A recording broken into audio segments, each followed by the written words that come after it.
नमस्कार दोस्तों, स्वागत है मेरे YouTube चैनल पर। आज मैं लेकर आया हूँ कक्षा 10th क्लास के एनसीईआरटी बुक से संबंधित यह महत्वपूर्ण सब्जेक्टिव प्रश्न है, जिसको यानी कि पूरी लाइन बाय लाइन इसका एक्सप्लेन किया गया है।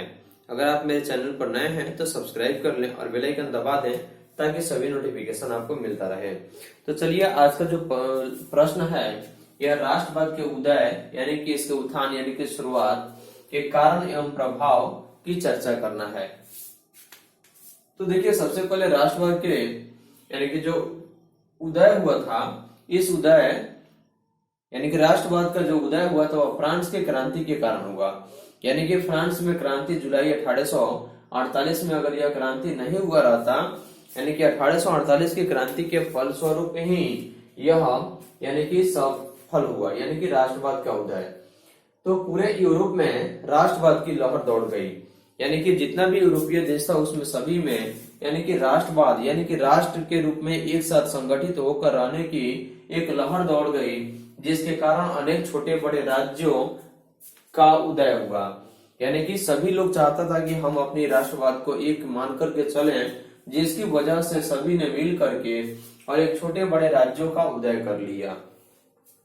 तथा जर्मनी, फ्रांस, इटली तथा यानी कि देखिए जर्मनी, फ्रांस, इटली तथा इंग्लैंड जैसे देशों में अपने साम्राज्य को स्थापित करने के लिए, साम्राज्य यानी कि अपने राज्य को स्थापित करने के लिए, क्या यानी कि अपने राज्य को स्थापित करने के लिए सभी ने क्या कर लिया, यानी कि सबको एक होड़ लग गई कि इसी बहाने अपने साम्राज्य को स्थापित हम कर लेंगे।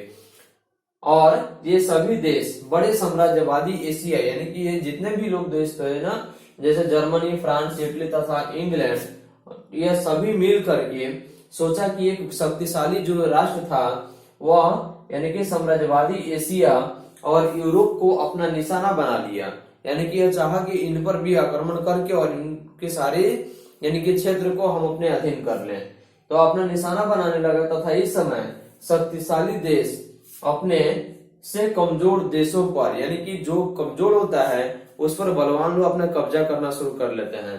उसी प्रकार से यानी कि जितने भी बलवान जो देश थे वे अपने से कमजोर देशों पर यानी कि क्या कर लिए, यानी कि कब्जा जमा कर अत्यधिक शोषण करने लगे।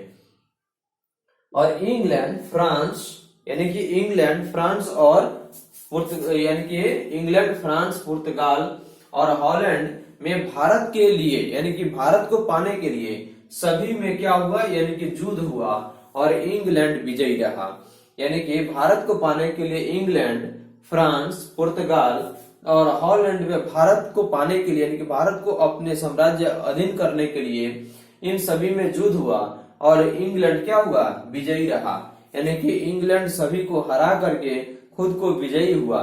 तथा हॉलैंड को भारत छोड़कर जाना पड़ा, यानी कि हॉलैंड को भारत को छोड़ करके पुनः कहा जाना पड़ा, यानी कि फिर इसको वापस जाना पड़ा पुर्तगाल और फ्रांस से छोटे से क्षेत्र में ही, यानी कि फ्रांस और पुर्तगाल एक छोटे से क्षेत्र में ही क्या हुआ, यानी कि सिमट गया, यानी कि छोटे ही से भाग मिला, जिसकी वजह से उसको उतना ही में संतुष्टि करके और उसको सिमट करके रहना पड़ा।